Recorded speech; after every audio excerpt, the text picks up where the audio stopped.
Hey there folks, Nathan and Jukebox here with another quick album review, and today I wanted to talk about the new Spiritbox record, Tsunami Sea. You could, in theory, make a case that Spiritbox are the most relevant metal band of the last 5 years. Not the best, not the most innovative, not the most beloved, not even the most unique, but the most relevant. And by that I mean that no other modern metal band, arguably, again, debatable, has managed to garner industry acclaim and mainstream appeal in equal measure the same way that they have without sacrificing any of their metal-oriented roots. I mean, 2021's Eternal Blue, despite ultimately being, in my eyes, a disappointment and fairly unmemorable, was one of the most hyped-up metal debuts of recent years, and their fanbase has grown to millions in the time since, garnering a lot of award nominations, including a couple of Grammy nominations in the time between then and now, and whether that popularity will continue to maintain itself in future years remains yet to be seen, especially when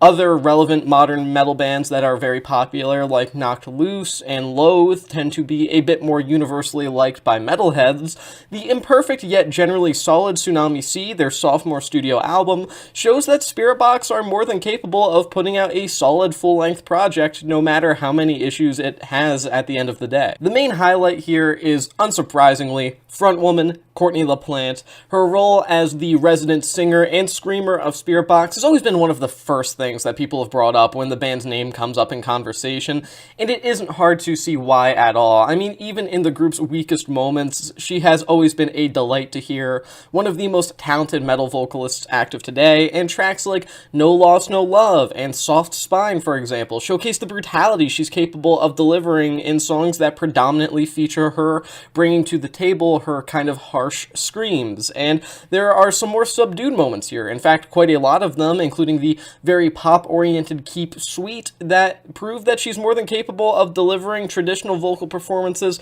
that are just as tonally and technically impressive as the more traditionally metal vocal performances that are being brought here on the heavier tracks. And being one of the few women within popular metal to act as a vocalist, Courtney LaPlante does a wonderful job representing her respective minority within the genre's mainstream, thanks to a consistently impressive vocal performance throughout here. Again, she really is one of the best and most versatile vocalists in metal today. Would I like to see her in a band that I enjoy a little bit more? Yeah, absolutely, but as it stands, Spiritbox is pretty much carried by her and her excellent performances throughout their discography, Tsunami Sea really not being any sort of exception. Despite Tsunami Sea as a sophomore studio album actually being the exact opposite of a sophomore slump, being a step up for the band and a solid listening experience overall, there are enough weird moments, minor flubs, peculiar creative decisions that make it feel like the band's second album just doesn't really feel like them at their fullest potential still. I mean,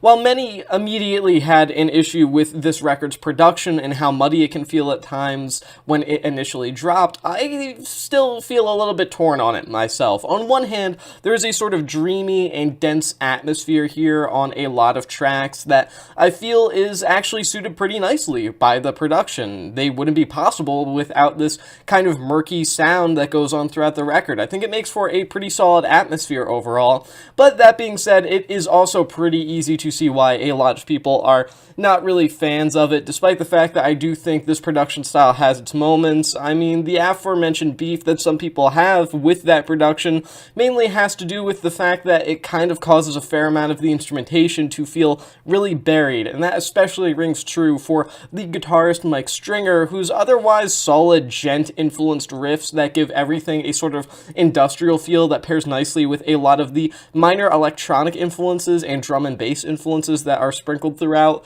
often just feel muted and lost in the album. There's a lot of memorable choruses here, just not a lot of memorable riffs, which is a shame because the band has had solid riffs in the past that are pretty distinct, and as a whole, I just can't help but feel like that isn't the case here, which is a shame because it means that there are a lot of positive or improved qualities here on Tsunami Sea, but it also loses one of their better qualities by adding some new ideas. That ambition kind of causes them to lose the riffs, which isn't inherently the worst thing in the world, as it does mean that this record is unique from anything that they've put out in the past, but it still is a bit of a bummer to see. Tsunami Sea may not be the best thing you've heard all year or anything like that. Hell, it's not even the best metal album I've heard this month month, let alone all year, but at the same time, it still feels like Spiritbox making some major creative strides that I have nothing but respect and admiration for. I mean, the electronic influences are interesting, albeit minor, the choruses are as memorable as ever, and Courtney LaPlante is predictably fantastic in her leading role, further cementing that she deserves all the credit that she's gotten within the past 3 or 4 years.